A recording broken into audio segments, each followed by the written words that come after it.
वर्णिवेशरमणीय दर्शनं मन्दहासरुचिराननां भुजं पूजितं सुरु नरोत्तमैर्मुदा धर्मनन्दनमहं विचिन्तये।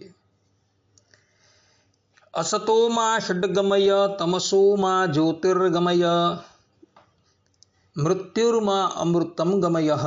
ओम शांति शांति शांति।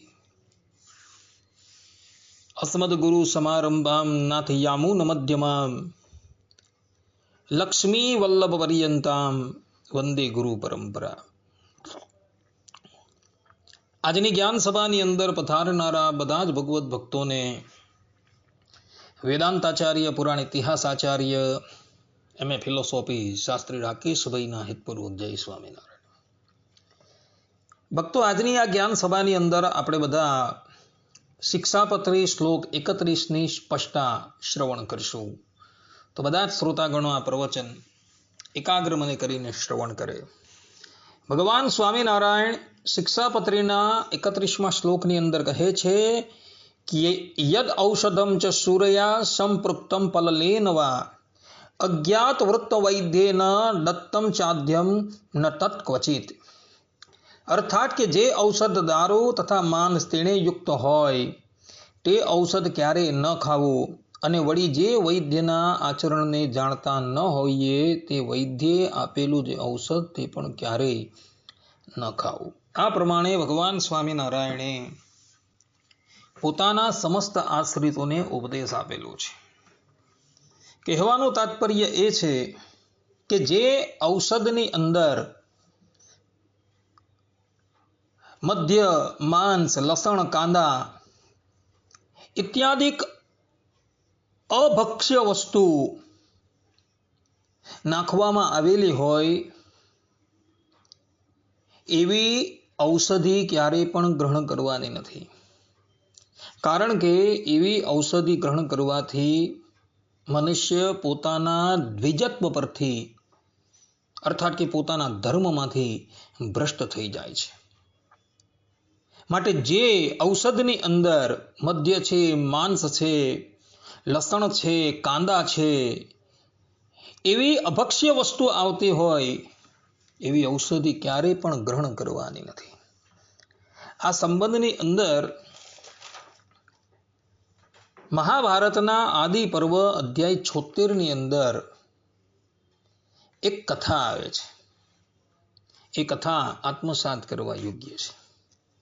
વાત એવી હતી કે એક સમયે બૃહસ્પતિના પુત્ર કચ્છ અસર ગુરુ શુક્રાચાર્યજીની પાસે સંજીવની વિદ્યા ભણવા માટે આવે છે।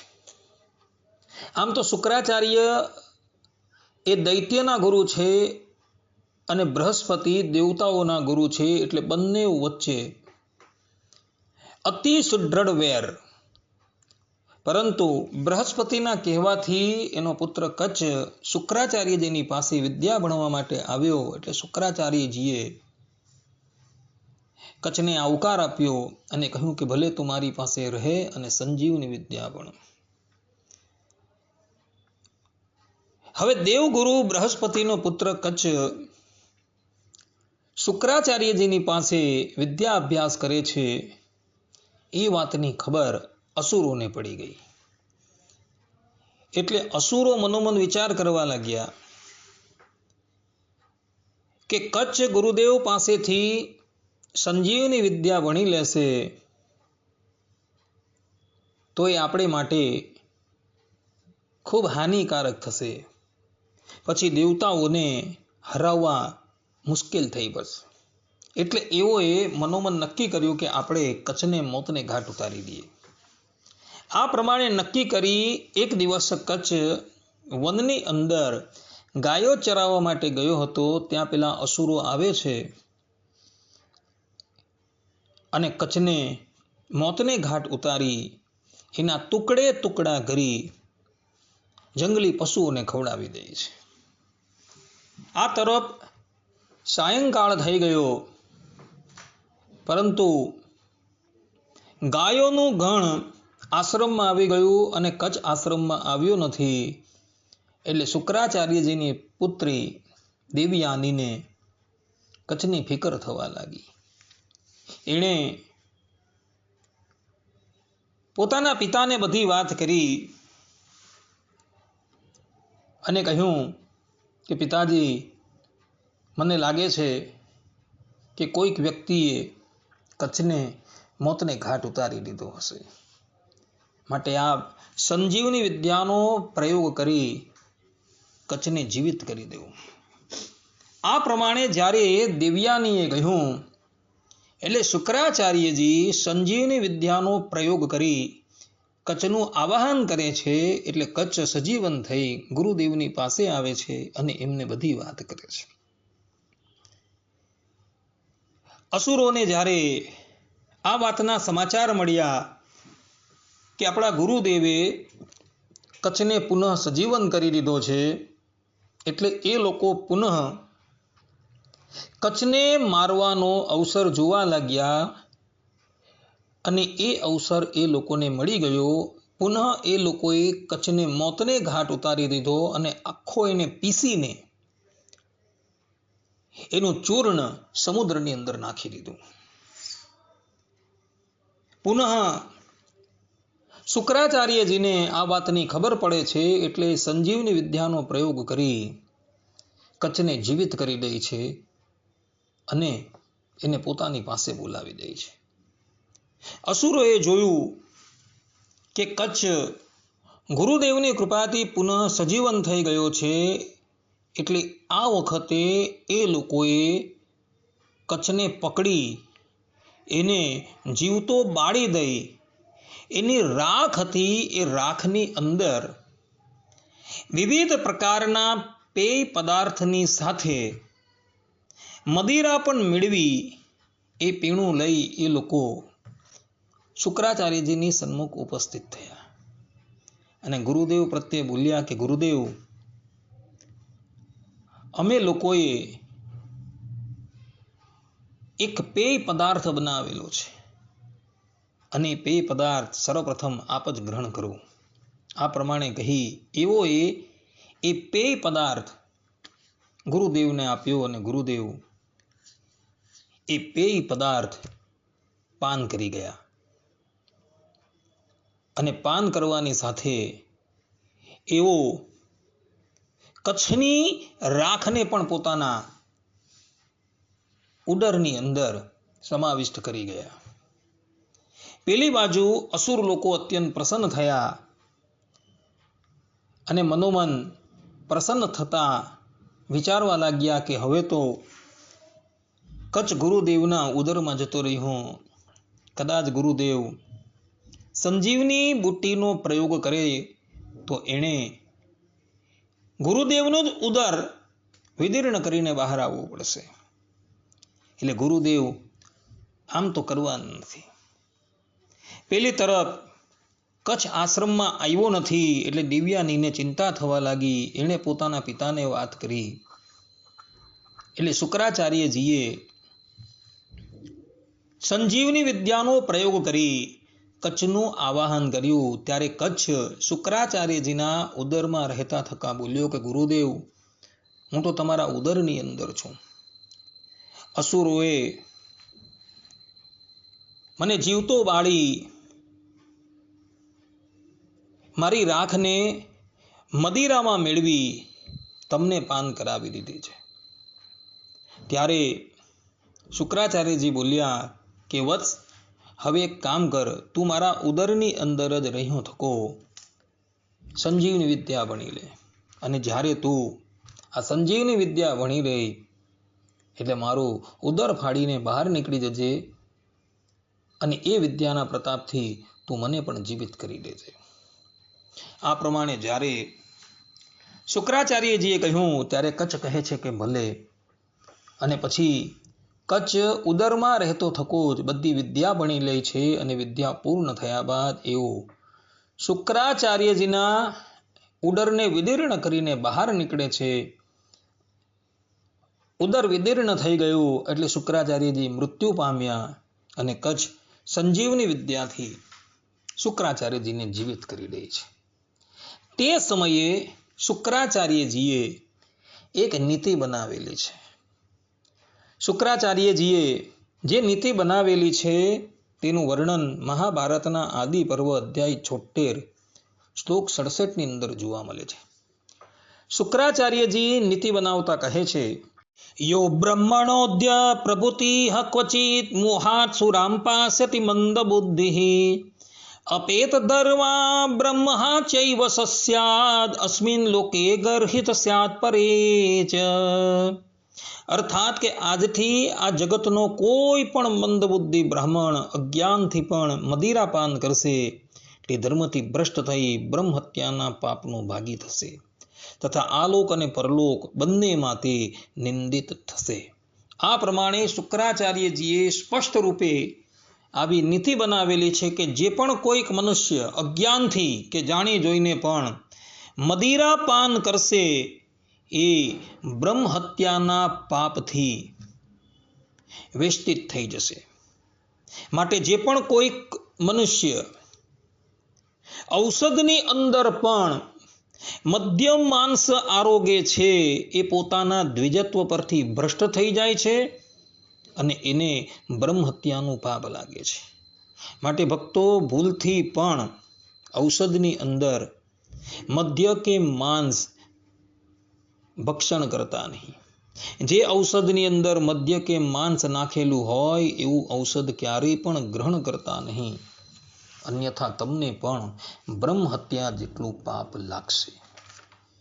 આ પ્રમાણે ભગવાન સ્વામિનારાયણે શિક્ષાપત્રીની અંદર પોતાના સમસ્ત આશ્રિતોને જે ઔષધની અંદર દારૂ કે માંસ હોય એવું ઔષધ ગ્રહણ કરવાની સ્પષ્ટ રૂપે મનાઈ કરેલી છે. ભગવાન સ્વામિનારાયણ અગાળ કહે છે કે જે વૈદ્યના આચરણને જાણતા ન હોય તે વૈદ્યે આપ્યું જે ઔષધ તે પણ ક્યારેય ખાવું જોઈએ નહીં. એનું કારણ એ છે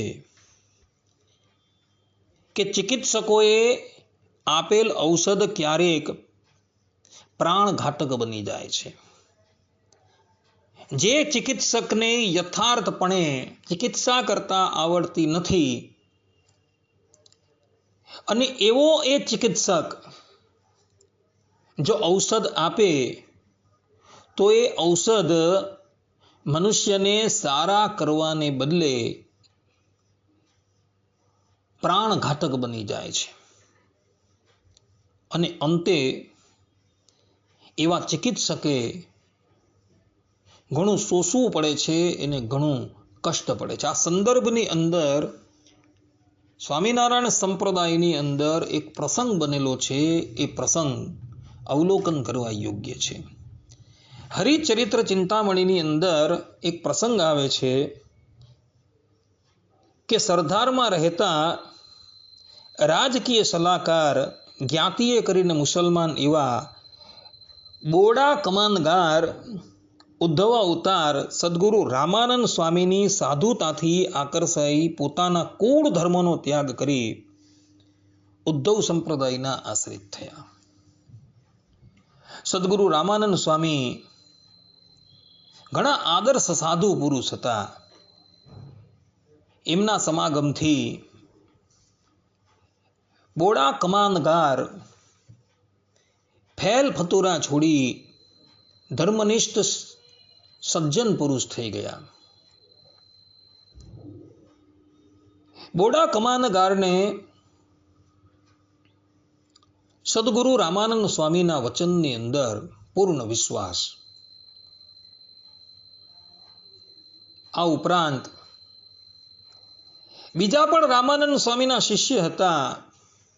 એઓને પણ રામાનંદ સ્વામીમાં ખૂબ વિશ્વાસ અને ગુરુદેવ જે પ્રમાણે કહે એ જ પ્રમાણે એ લોકો કરે. એક સમયની વાત હતી. રામાનંદ સ્વામી સરદારપુરની અંદર વિરાજમાન હતા. તે સમયે તેમના એક શિષ્યના પુત્રને અચાનક પેટમાં સખત દુખાવો થઈ આવ્યો. એટલે એ પોતાના પુત્રને લઈને રામાનંદ સ્વામીની પાસે આવ્યો અને એમના પ્રત્યે બોલ્યો કે સ્વામી, મારા પુત્રને અચાનક પેટની અંદર ખૂબ દુખાવો થાય છે. માટે કૃપા કરીને એનો દુખાવો શાંત થાય એવો ઉપાય કરો. આ પ્રમાણે જ્યારે પેલા શિષ્યએ કહ્યું એટલે રામાનંદ સ્વામીએ એની નાડી તપાસી અને નાડી તપાસી પોતાના એક શિષ્યને કહ્યું કે તમે એક મુઠ્ઠી મીઠું લઈ આવો અને એક પ્યાલો પાણી લઈ આવ્યો. આજ્ઞા મુજબ એક શિષ્ય એક મુઠ્ઠી મીઠું અને પાણીનો પ્યાલો લઈને આવ્યો અને રામાનંદ સ્વામીએ એ મીઠું પેલા પાણીની અંદર ભેળવી દીધું અને કહ્યું કે આ પાણી તમારા દીકરાને પાન કરાવો. અને જ્યાં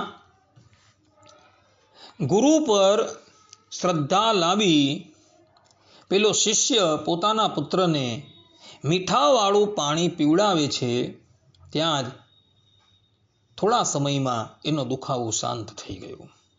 હવે એ સમયે આ બોડા કમાનગાર ત્યાં ઉપસ્થિત હતા અને ગુરુએ જે ક્રિયા કરી હતી એ ક્રિયા એણે જોઈ લીધી. ત્યારબાદ સદગુરુ રામાનંદ સ્વામી સરદારપુરથી વિદાય થાય છે અને 2-4 મહિના પછી એવા જ એક વ્યક્તિને પેટની અંદર દર્દ થાય છે. તો એના બધા જ સંબંધીઓ જે છે એ બોડા કમાનગારની પાસે આવે છે અને એને કહે છે કે ભાઈ રામાનંદ સ્વામી અત્યારે ક્યાં બિરાજે છે, અર્થાત કે તમારો ગુરુ ક્યાં છે. ત્યારે બોડા કમાનગાર કહે છે કે તમારે શું કામ છે. ત્યારે પેલા લોકો કહે છે કે ભાઈ અમારા એક સંબંધીને પેટની અંદર ખૂબ દર્દ છે, માટે અમારે રામાનંદ સ્વામીને બતલાવવું છે. આ પ્રમાણે જ્યારે પેલા લોકોએ કહ્યું એટલે બોડા કમાનગાર કહે છે કે એમાં ગુરુનું શું કામ છે, હું પોતે જ એનો ઈલાજ કરી દઉં. આ પ્રમાણે કહી બોડા કમાનદાર જે વ્યક્તિને પેટની અંદર દર્દ થતું હતું એની પાસે આવ્યા અને આવી એની નાડી તપાસી પેલા સંબંધીઓને કહે છે કે ભાઈ એક કામ કરો, તમે એક પ્યાલાની અંદર એક મુઠ્ઠી મીઠાને ગોળી મારી પાસે લઈ આવો. આ પ્રમાણે જ્યારે બોડા કમાનગારે કહ્યું એટલે પેલા લોકો એક પ્યાલાની અંદર મીઠાને ગોળી બોડા કમાનદારની પાસે આવ્યા અને બોડા કમાનદારે પોતાના હાથે પેલા દર્દીને એ મીઠાવાળું પાણી પીવડાવ્યું. અને જ્યાં મીઠાવાળું પાણી પીવડાવે છે ત્યાં જ થોડા સમયની અંદર પેલા વ્યક્તિને ઝાડા થવા લાગે છે અને થોડા જ સમયની અંદર એનું પ્રાણ પંખીરું ઉડી જાય છે. આ પ્રમાણે જ્યારે થયું એટલે સરદારપુરના બધા જ લોકો બોડા કમાનદારની ખૂબ નિંદા કરવા લાગ્યા અને કેટલાક લોકો તો એને મારવા પણ તૈયાર થઈ ગયા અને ભયના માર્યા બોડા કમાનગાર ઘરની બહાર નીકળતા જ નથી. આ પ્રમાણે જ્યારે બોડા કમાનગારે કાર્ય કર્યું એટલે એને સદગુરુ રામાનંદ સ્વામીનો અભાવ આવી ગયો કે રામાનંદ સ્વામીએ પાણીની અંદર મીઠું ભેળવી પેલા દર્દીને આપ્યું તો એ સાજો થઈ ગયો અને એ જ ક્રિયા અમે કરી તો પેલાનું પ્રાણ પંખેરું ઉડી ગયું. માટે સદગુરુ રામાનંદ સ્વામી જે છે એ જૂઠા છે. આ પ્રમાણે માની એને સ્વામીનો અભાવ આવી ગયો. ત્યારબાદ તો કેટલાય સત્સંગી એની પાસે આવે છે અને એને સમજાવે છે કે ભાઈ રામાનંદ સ્વામી તો એક સમર્થ સત્પુરુષ છે, એ તો કોઈને ધૂળ પણ અર્પણ કરી દે, અર્થાત કે ધૂળ પણ ખવડાવી દે તો એ પણ સારો થઈ જાય. એમના જેવું સામર્થ્ય આપણી અંદર હોય નહીં. માટે તું રામાનંદ સ્વામીનો ભાવ ન લે. પરંતુ બોડા કમાનગારને પેલા લોકોની વાત રુચિકર લાગી નહીં. એણે તો ઉદ્ધવ સંપ્રદાયની કંઠી કાઢી નાખી. આ પ્રમાણે બોડા કમાનગાર, જેને વાસ્તવની અંદર વૈદ્યપણું આવડતું ન હતું અને છતાં રામાનંદ સ્વામીનું જોઈને એ પેલા દર્દીના ઈલાજ કરવાને તૈયાર થયો, તો પરિણામ શું આવ્યું કે પેલો દર્દી જે છે એ અકાળની અંદર જ પરલોકવાસી થઈ ગયો. માટે જે વ્યક્તિને વૈદ્યપણું આવડતું નથી એણે ક્યારેય પણ વૈદ્યપણું કરવાનું નથી, ને આવા ઊંટ વૈદ્યો પાસે ક્યારેય પણ ઈલાજ કરાવવાનું નથી. આ સંબંધની અંદર બીજું પણ એક ચરિત્ર લૌકિકની અંદર જોવા મળે છે. વાત એવી હતી કે એક ગામની અંદર એક વૈદ્યજી રહેતા હતા, અને આ વૈદ્યજી પશુઓ તથા મનુષ્યની પણ ચિકિત્સા કરતા હતા. એક દિવસની વાત હતી, એક સેવક આ વૈદ્યજીની પાસે આવ્યો અને એમના પ્રત્યે બોલ્યો કે હે વૈદ્યજી, આપ અમને આપની સેવામાં રાખો. વૈદ્યને તો સેવકની જરૂર હતી. એણે પેલા મનુષ્યને પોતાના સેવક તરીકે નિયુક્ત કર્યો. હવે આ જે સેવક હતો એ થોડો અજ્ઞાની હતો, જડબુદ્ધિનો હતો. જે સ્થાન પર વૈદરાજ જાય એ સ્થાન પર એ પણ જાય, અને વૈદ્યજી જે પ્રમાણે ચિકિત્સા કરે એ બધી જ ચિકિત્સા એ ધ્યાનપૂર્વક જોઈ. એક દિવસની વાત હતી, ગામની અંદર એક ભાઈનું ઊંટ એક તરબૂજ ગળી ગયું, અને એ તરબૂજ જે છે એ ઊંટની ડોકની અંદર ફસાઈ ગયું. તરબૂજ ન તો નીચે જાય કે ન તો બહાર નીકળે. પેલો ભાઈ દોડતો દોડતો વૈદરાજની પાસે આવ્યો અને કહ્યું કે હે વૈદ્યજી, અમારો ઊંટ તરબૂજ ગળી ગયો છે, અને એ તરબૂજ એના ગળામાં વચ્ચે ફસાઈ ગયું છે. માટે કૃપા કરીને તમે જલ્દી આવો, અન્યથા એના પ્રાણ જતા રહેશે. ત્યારબાદ વૈદરાજ પેલા ઊંટની પાસે આવે છે અને પેલાને કહે છે કે આ ઊંટની આ ડોક નીચે એક પથ્થર મૂક. પેલા ભાઈએ એક મોટો પથ્થર ઊંટની ડોક નીચે મૂક્યો, અને પછી પેલા વૈદ્યજીએ કચકચાવીને એક લાત ઊંટની ડોકની ઉપર મારી, એટલે ગળાની અંદર સપટાયેલું તરબૂજ જે છે એ સીધું બહાર નીકળી ગયું. હવે તે સમયે પેલા વૈદ્યરાજનો શિષ્ય અર્થાત કે એનો સેવક એ વૈદ્યરાજની સાથે હતો. એણે આ બધી ક્રિયા જોઈ લીધી, ને એણે મનની અંદર વિચાર્યું કે જ્યારે કોઈ પણ વ્યક્તિને ગળાની અંદર દુખાવો થાય ત્યારે આવી રીતના લાત મારીને એનો ઈલાજ કરવાનો છે. હવે આ વાતને ઘણા દિવસ વ્યતીત થઈ ગયા. એક દિવસ એક ગામની અંદર એક વૃદ્ધાને ગળાની અંદર ખૂબ દુખાવો થતો હતો. એટલે એનો દીકરો દોડતો દોડતો વૈદરાજને ત્યાં આવ્યો, પરંતુ તે સમયે વૈદરાજજી કોઈકનો ઈલાજ કરવાને અર્થે ગામ બહાર ગયા હતા. પરંતુ પેલો જળ બુદ્ધિનો શિષ્ય ત્યાં ઉપસ્થિત હતો. આવેલા મનુષ્યએ પેલા સેવકને પૂછ્યું કે ભાઈ વૈદરાજજી ક્યાં થઈ? ત્યારે પેલા સેવકે કહ્યું કે શું કામ છે? ત્યારે એણે કહ્યું કે મારી માતાના ગળાની અંદર ખૂબ દર્દ થાય છે, માટે હું વૈદરાજને લેવા માટે આવેલો છું. ત્યારે પેલો મૂર્ખ શિષ્ય કહે છે કે એમાં ગુરુજીની શું જરૂર છે? ચાલો હું જ જઈને તમારા માતૃશ્રીની ચિકિત્સા કરી દઉં છું. આ પ્રમાણે કહી પેલો મૂર્ખ સેવક પેલા ભાઈની સાથે એના ઘરે આવ્યો અને એના પ્રત્યે બોલ્યો કે ભાઈ એક કામ કર, એક પથ્થર લાવ અને પથ્થરની ઉપર આ વૃદ્ધાનું માથું લટકાવીને રાખ. કહ્યા પ્રમાણે પેલા ભાઈએ એક મોટો પથ્થર ઉપસ્થિત કર્યો અને પોતાની માતાનું માથું એણે પથ્થરની ઉપર લટકતું રાખ્યું અને આ વૈદરાજના શિષ્યએ કચકચાવીને લાત પેલી બુડિયાના ગળાની ઉપર મારી.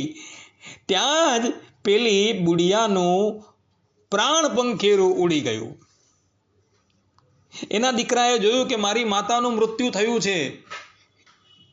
પેલી બાજુ પેલો મૂર્ખ શિષ્ય જે છે એ તો અત્યંત સ્તબ્ધ થઈ ગયો કે અમે તો ગુરુજીએ જે પ્રમાણે બતાવેલું તે જ પ્રમાણે ઈલાજ કરેલો છે, પરંતુ લાત મારવાથી આ બુઢિયા તો મૃત્યુ પામી. પેલી બાજુ એના દીકરાએ તો એને ગળેથી ઝાલ્યો અને બહાર કાઢ્યો અને પછી ખૂબ માર્યો. ગામવાળાઓને પણ ખબર પડી એટલે ગામવાળા પણ ત્યાં આવ્યા અને પેલાને બરાબર મેથી પાક આપ્યો અને પછી રાજાની પાસે લઈ ગયા અને બધી વાત કરી. રાજાએ કહ્યું કે પહેલી ટકે આને કેદખાનામાં નાખી દો. રાજાના સૈનિકોએ પકડીને એને કેદખાનામાં નાખી દીધો. આ પ્રમાણે ઊંટ વૈદું કરવા માટે ગયા તો પરિણામ શું આવ્યું? વૈદરાજના શિષ્યએ કારાવાસની હવા ખાવી પડી. તો આવા ઊંટ વૈદ્યોની પાસે ક્યારેય પણ ઈલાજ કરાવતા નહીં, અન્યથા મનુષ્યએ કષ્ટના ભાજી થવું પડે છે. આ સંબંધની અંદર સંસ્કૃતમાં એક કહેવત છે કે સમ્યક પરિચિત વૈદ્યસ્ય એવ ઔષધમ ગ્રાહ્યમ ના અન્યસ્ય.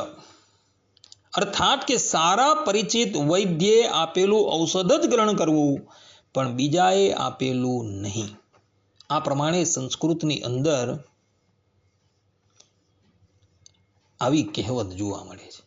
માટે ભક્તો, ઊંટ વૈદ્યની પાસે ક્યારેય પણ ઈલાજ કરાવતા નહીં, અન્યથા પેલા શિષ્યની જેમ તમારે પણ કષ્ટના ભાજી થવું પડશે. આટલું કહીને હું મારા પ્રવચનને અહીં વિરામ આપું છું. સર્વે સંતુ નિરામયઃ, સર્વે સુખીનો ભવંતુ, સર્વભદ્રાણિ પશ્યન્તુ, મા કશ્ચિદ દુઃખ ભાગ ભવેત અસ્તુ. જય સ્વામિનારાયણ.